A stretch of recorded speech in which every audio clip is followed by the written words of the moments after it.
Hello, everybody.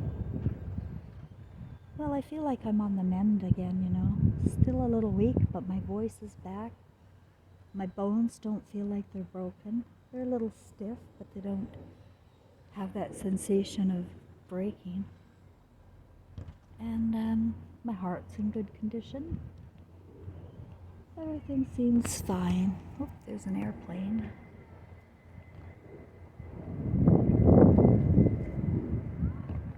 I don't know if you can see. There we go. So I just had a chat with a guy in a wheelchair and happened in an accident. It was nice to come out to the park. There's an allotment there. I don't know if you can tell, a garden. And I guess that people can have their little garden patch there. If they don't have one at home, if they got an apartment like, they can have a garden patch. It is a gorgeous day out in Quebec City. I keep sleeping though. How are you guys? I'm sleeping all the time. That's okay, because then I don't have to think. And the less I go on the devices, trust me, the better I feel. I'm just sick of it. Sick of the lies, sick of the terrorism, sick of all of them. Nah, I'm not going to play with them anymore. Why should I give them my attention? I'll just drop my links and leave them. If I go into the tunnel of hell there, in the looking glass or in the black mirror. They can make up anything there, any fantasy, and get people to believe it. Like what's going on in Sorrento, British Columbia. Those roads are still blocked off from Chase to Sorrento. And people can't come and go. And that's where my granddaughter is. And there's no news about it for days now. For days it's been the same story. It's 50 structures. What are they talking about, structures? Is it houses? Is it commercial? It could be a barn, right? Like a shed when they say structures. 50 structures are gone. I don't know. What are they doing in Sorrento? The problem is we get distracted with their bullshit and there's shit going on. I know they said that people have stolen their water pumps or something, right, for the fires. And so they had to increase the police presence there. Bull. Anybody's going to steal your stupid pumps. You just want an excuse to tell the people why there's such a heavy police presence. It's because it's going to be a takeover. A woman said on the news today, she said, when you're told to evacuate, that's not a suggestion. That's the law. Since when? Since when is that the law? They just make anything up. They make everything up. And the hypnotic sheep just go into the pen and then get slaughtered. So I gotta stop talking about that. It's just annoying me. It's Satan's movie. I'm not a part of it. My role in it is to expose it and to point out the liars and the deceit and the ask questions about what they're really putting out there and make sure that it makes sense. Because if it doesn't make sense, it's not true. And there's so much delusion. But it's all got to come to a head. It's all got to come to a head. Either a mass consciousness or mass death. Did you know that in the 1917, suddenly millions of people died? It dropped and they called it the flu. And it was when they discovered radiation. It was radiation that did it then too. And then that became our new electricity. It's replaced our old free electricity. Don't know much about that. I'm just saying what's coming to my heart. It's replaced old electricity with this new microwave type energy that is, it's not good for plant life. It's not good for biological life. And then you get sick, right? You go to the doctor and they'll give you a chemistry, artificial intelligence, right? Something synthetic.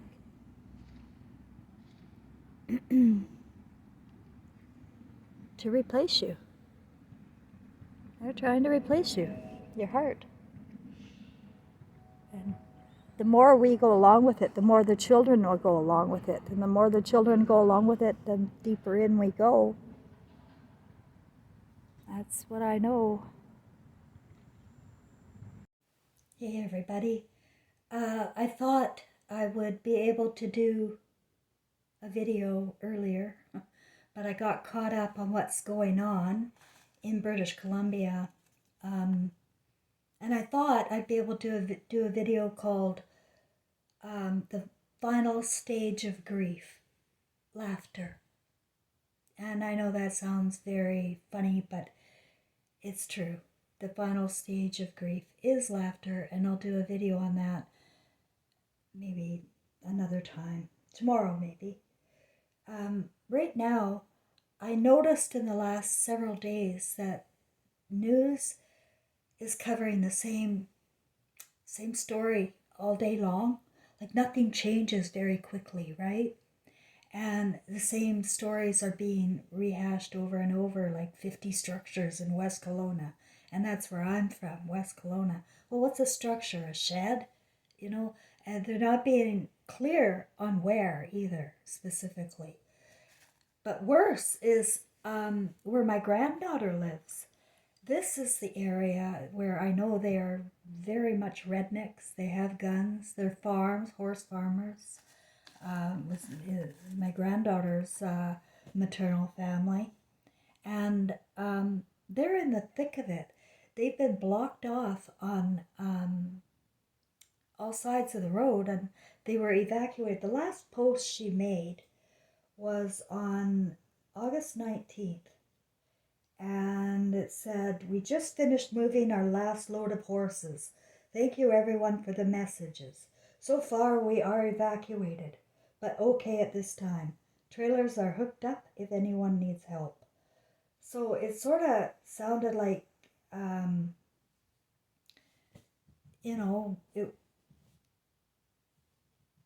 they were getting out, right? But where'd they go? And now that I'm actually seeing some real news on BitChute actually about it today, that they're behaving rather criminally as far as the police and the firefighters are going. They're standing down, and the police are telling people to get out, not help. So the community wants to help put the fires out. You need bodies, and they're just small patch fires apparently or something. They also have been burning deliberate fires and then telling the people it's a backfire so that we can stop the fire, but they'd make the backfire go in the direction of the wind. It doesn't make any logical sense. Well, just listen to this. Just listen to this for a minute and see what you think. We thought we had a whole day of preparation before these winds were to come, and the fire was still 12 kilometers away at least. Okay, and at this point, you didn't know they were going to set, what's it called when they do a purposeful fire? A back burn. So you had no information yet they were going to do a back burn? No. Okay. Well, and to just think about it logically, when the fire is being blown from the fire towards your house, lighting a fire in between your house and the fire with the direction of the wind, what would you, I don't even know how to contextualize this. It makes literally no sense whatsoever how they would think that fire was going to go against wind up back towards the fire to burn itself out. Like, there's no logical sense to this whatsoever. So I was not thinking that they were going to do that, because that very clearly could not work. It just can't. That's just not the way the world works. And so anyway, I had no thought, like I would not think that they would have done something this ridiculously stupid or anything like that. And so we were just prepping, and we thought we had an entire day before the winds were going to come. The fire was still a good distance away. We thought we were just doing precautionary things. And I was up on the roof of my neighbor's house installing a sprinkler, and we noticed just on the hill about, a kilometer from our place, a huge plume of smoke on the other side of it when I was on the roof of the house. And I called down to the guys on the ground that were helping set up hoses and stuff like that. And I was like, do you guys see that? Like, there's a huge fire right on the other side of this hill right here. Like, it's there. And then from that moment on, it basically came over that hill, and then we threw into like high speed, accelerated all of the stuff that we were doing, trying to get it prepped as quickly as possible. And then the fire came over that hill, and we fought it for the next 2.5 days straight.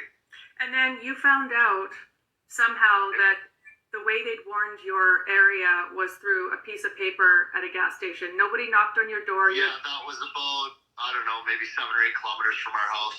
And nobody. Station on the door. So, sorry, no notifications on your door, nothing?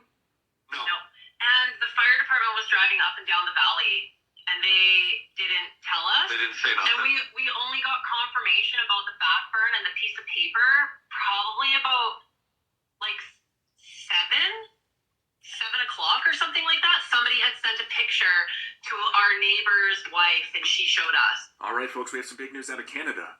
There are many reports of locals blaming the firefighters for recklessly starting these fires. We're hearing report after report after report that supplies are being blocked at key locations to prevent them from getting to people in need. They're trying to force these people away from their homes, and yet they don't actually provide any protection from the fire. In fact, the authorities are setting fires. They've admitted to setting fires. The police are also harassing and intimidating locals who are trying to put out fires themselves, telling them they're not properly trained, that they're not on the communication channels, that they're somehow going to get in the way of these firefighters that aren't even present at the scene. We have a lot of narratives that, to me, seem like they're designed to disempower people, to demoralize people, and ultimately to enable these fires to spread across the country. This is sinister. It is sick. The locals feel betrayed. The police are blocking travel and vital supplies. The firefighters are starting fires. And to add insult to injury, the police are crafting this narrative, with the help of the media, that these Canadian patriots are stealing firefighting equipment, that there's looting going on, etc. This new narrative is a preemptive attack against Canadians who want to fight these fires themselves, and want to document what the hell the police and the firefighters are actually doing out there. They're telling people they can't take photos, they can't fly drones. We have a very interesting testimony from a local that's going viral on social media. People are sharing this in droves. And of course, I wanted to share this with everybody here. This also demonstrates that amongst the locals, there is strong disbelief of the official government accounts of these fires. Many people are pointing their fingers at the firefighters and their so-called planned ignition strategy that they openly admitted to. And people are pointing at them and saying, this is the cause of the fire. The response from the government is beyond negligent. It's criminal. They're stopping people from fighting the fires themselves. They're stopping supplies from coming in. They're blocking travel. They're blocking media. And they're telling us they're starting fires. That's a bad combo. It's almost like they're setting the stage later if they get caught. Oh, well, we're just doing a planned ignition. This is grotesque. So this is an update from Canada in a region called Shuswap in British Columbia. And here's an update from somebody named Steph, who owns a home at the end of Meadow Creek Road in Celesta, BC. We need to get the story out about what's happening in the Shuswap. Can you guys post this everywhere? Send it to everyone you know. Please help us. My name is Steph, and my husband... Well, I won't. I'm not going to go on with this. You can find it on BitChute, I'm sure. But if you care, I mean, it's a story, right? And you don't know how much of it is for your terrorism and how much of it is real. Of course, we know Maui was real. And I know that I've been very distressed over the last several days that they are not giving any news about Sorrento whatsoever, which is on the Shuswap, and where my granddaughter lives with a horse farm. And I understand that they've put billions and billions of dollars into the Shuswap area up close to Salmon Arm. And Sorrento is a bottleneck. It's a problem. It's a problem. And it would just be kind of nice if it disappeared, because it's a bottleneck. I know the roads are very windy and oftentimes only 2 lanes. So I imagine that they have big plans. I saw a grid map finally today. I'm trying to locate where my granddaughter was exactly. She's on Notch Hill, Sorrento, and I wanted to find that a map of what's happening in that area. And it's electrical District G apparently, and it's completely evacuated right now. But where are they? You know, I don't hear anything, any news coming out of Salmon Arm. The roads are closed on the other direction toward Chase. It's completely closed on the way to Kamloops. Can't get in. So where are they? And there's no news about where the thousands upon thousands of people went. You know, once in a while they'll show a little camp like outside of Kamloops with about 300 evacuees sitting there. Who are these people? Like, there's only 300? Like, where are the rest? You know, the whole thing stinks to high heaven. And you know, I don't really care what happens to British Columbia, but it's just so dang weird that this specific area happens to be my granddaughter's area, you know? And her father, as you know, died trapped in flames in his car accident. It's all kind of surreal. It's a story playing out, right? I told you about this simulation, and everybody's got a role, and they're doing things, and there's 2 worlds going on. One of them, the most important one, is unconscious to most people. It's your emotional, spiritual intelligence, and you're in a simulation here that's turned out to be hell, built by us because we are the manifestors of our imaginations, right? And we're going to keep watching Hollywood. We're manifesting hell on earth, right? It goes without saying that we become what we watch. It's just a universal law. Monkey see, monkey do. And you know, I knew that British Columbia, very, very, you know, I knew it was going to be a focus when I got booted out and ended up in Quebec. I thought, what am I doing in Quebec? I mean, it took me like 4 years to figure out I'm in Quebec for my protection. And another reason is I needed those years since 2018 when I did go homeless to sort out what had happened to me with the beings of light and Trevor visiting my room, right, in 2016 and downloading me with the truth about us and our humanity and how we are in a hypnotic world now. It's a slave world because we're in hypnosis, and we got there by walking into the Garden of Eden, by walking into the historical stories about Abraham, all 100% stories, and not your story, but that's why I say the dangers of living in other people's stories is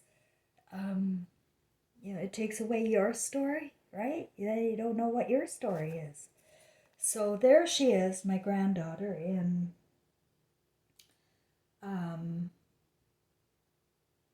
Sorrento, several days now, unaccounted for, and the media lying, the government lying, evidence of corruption at every turn over there.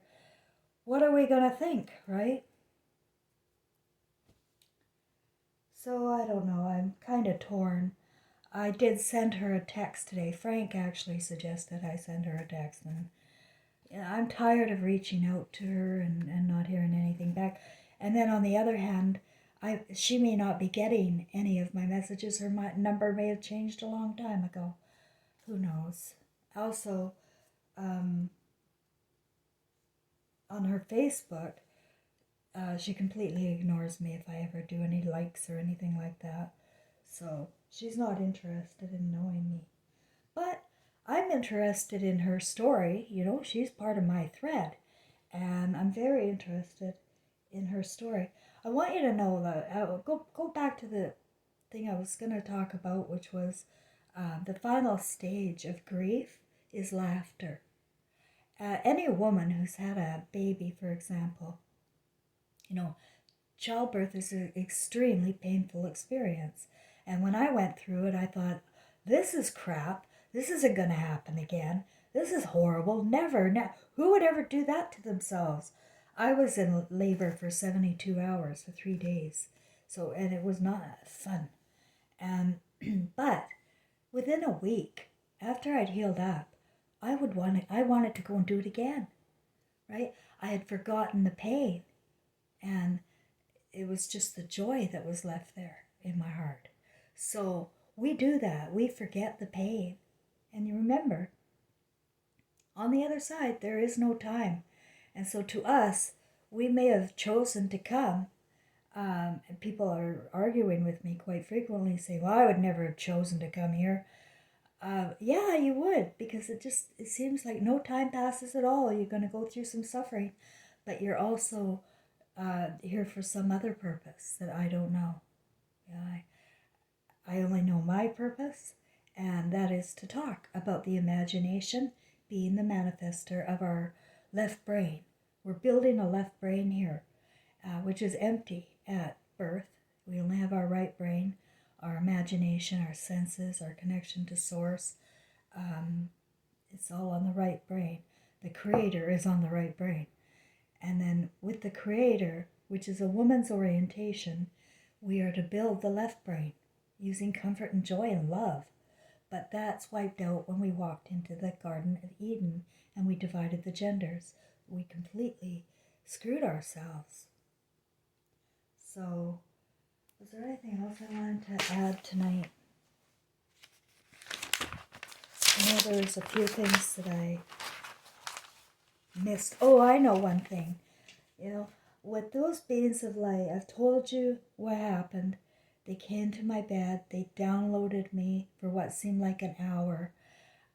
During that time, I had thoughts, and a couple of them were this. One, it was, there's no way I'm going to remember this. You're filling me too much. I won't remember. I won't remember. And then the other was, I knew it. I knew it. And then afterwards, they did some healing work on my mind and my body. They did some healing work. I don't know what. I had just a sensation that they were really helping me. And then they were gone. Oh, they said, be prepared. And then they were gone. And then that's when Trevor stepped out. And he seemed to be in this dimension. He seemed to, it's like they brought him back, right? Yeah, you're coming back. Or he wanted to come back because Frank was in the next room. He was my last friend on earth, and he was my granddaughter's child molester. Not somebody I really wanted to have in my house. But, I had to trust that his words were sincere, and he was the only one there to help me. He was in the guest room the night the beings of light came. And Trevor came. So, as I said in yesterday's video, I feel that Trevor came back and is taken on the consciousness within a bird and within Frank. Frank's been feeding birds there for 5 years since I left. He's been feeding birds there. And there's only one white dove. And that white dove shows up. It hasn't been there a couple of days, he said. But that white dove is Puna Blanca song that came to me. I showed you yesterday. Anyway, going on too long about that again. Because I wanted to tell you that there was one more thing. After I saw Trevor and we had a moment that it filled my heart with so much joy, so much glee, so much laughter. Laughter, guys. It was hysterical laughter between Trevor and I. Now, we were funny people. You know, the girls closest, we I know it doesn't sound like I'm very funny anymore, but I like to laugh. And so did Trevor. And and just knowing what I knew in that moment with my son, and my son knew it all, it was like, oh my God. Like, it was just too funny. And then the experience was over. So, and then Frank, he became my huge number one anchor throughout the traumas I experienced after that event. I just went through hell. And until I left British Columbia, I was driven out, you know, by the situations I found myself in. I had to get out, and I saw no other way other than getting on a Greyhound bus and finding some hole to crawl in. I didn't know where I was really going to go, but because at the time too, remember, my consciousness didn't unfold. I didn't know everything right away.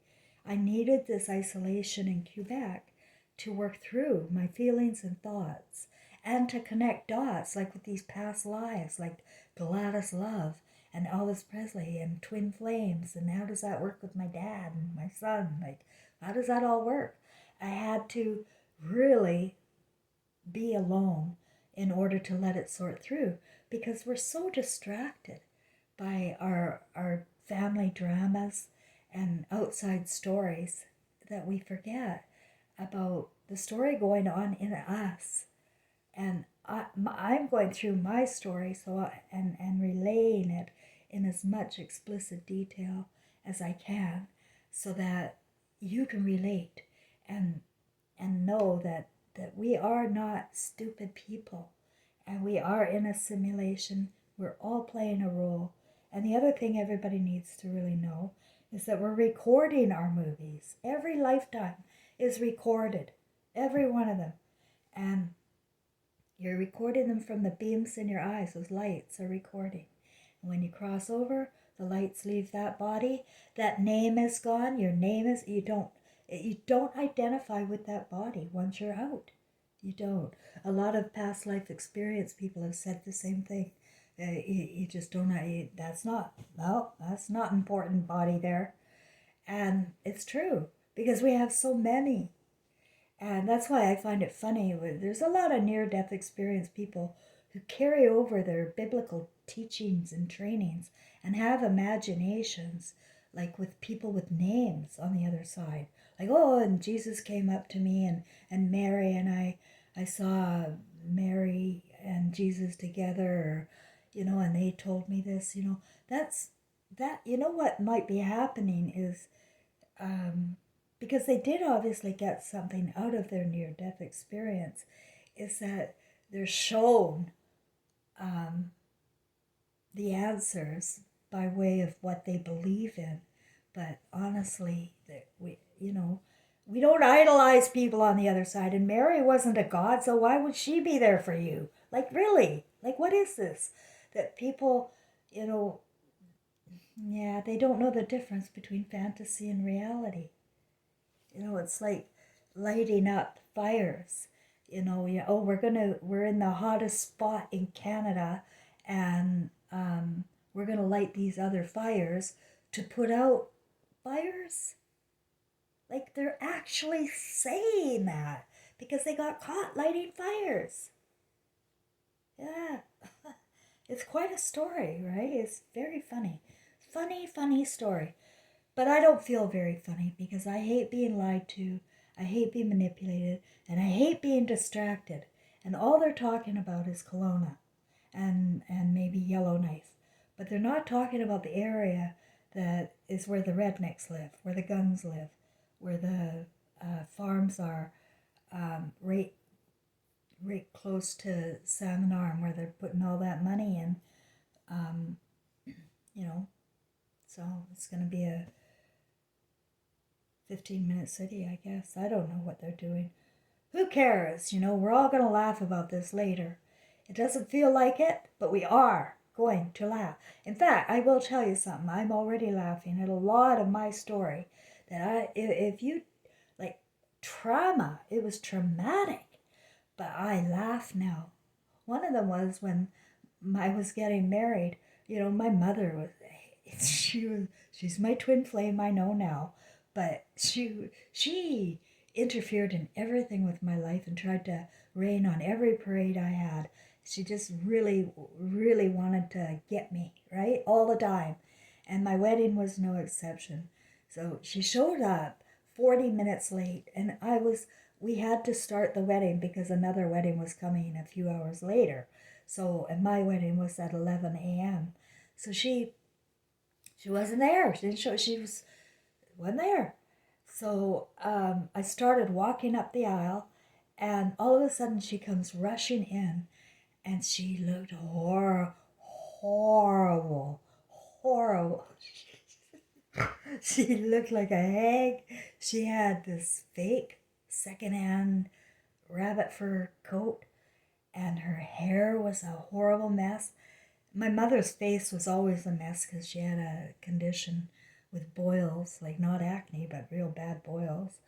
And here this woman comes right behind me. Like I'm on the aisle, and there she is on the aisle with me, and making a scene. And so finally they got her to sit down, and she was hungover. So, you know what? That is so funny to me now. Those events, like, they're funny, and all of them will be to you too. The pain does leave, and then you look at the movie, right? So, well, first of all, what I mean is,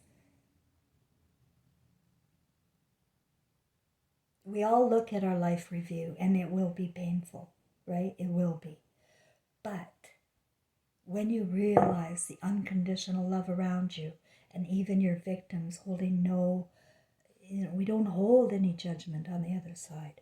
So the only one that would make you suffer is yourself. And so when you're filled with so much love, you're going to be able to get through it. We're all going to be able to get through this. And the final stage of grief is laughter. I'm glad I got that out, even though it was kind of a horrible beginning in this video. I was able to walk today. My bones are feeling a little stiff, but they're better. And I walked around a large block, ended up at a park, and I actually stopped at a store and I got myself some popcorn and a beer. I haven't had beer in years. I just thought I want to go to the park and have a picnic. What am I going to get? And I didn't want Coke, and I'm going to get a beer. And I got popcorn, and I walked over to the park, and I was sitting there on a swing, and this guy rolls up in this wheelchair thing, scooter thing. He had no legs, and he's French. He's 60, and he started talking to me, and I told him my French was really bad, and his English was really bad. But together, we got a conversation going, and he had a beer in his jacket, so he pulled that out too. So that was fun. And living as if you're a child again is fun. Like when I was at the store, I was looking at the store like I was remembering when I was a child. Remember all the candies and remember all the, it's just fun. I remember taking envelopes with money in the envelopes to the store. And I even reenacted that once a couple of years ago. I took money, coins, to the store in an envelope just to re-experience the joy of childhood again. And maybe if you start doing more of that, you'll start feeling better and create your own good mood so that you can start thinking thoughts that will create a better, not a better role because you're in a role already, but a role that you can trust and be happy with. And accept what's all around you. Accept other people's stories. Don't buy into anything in the media stories, but make sure that your story is the one that counts here. It is the only one that matters. at the end of the day. Thanks, everybody.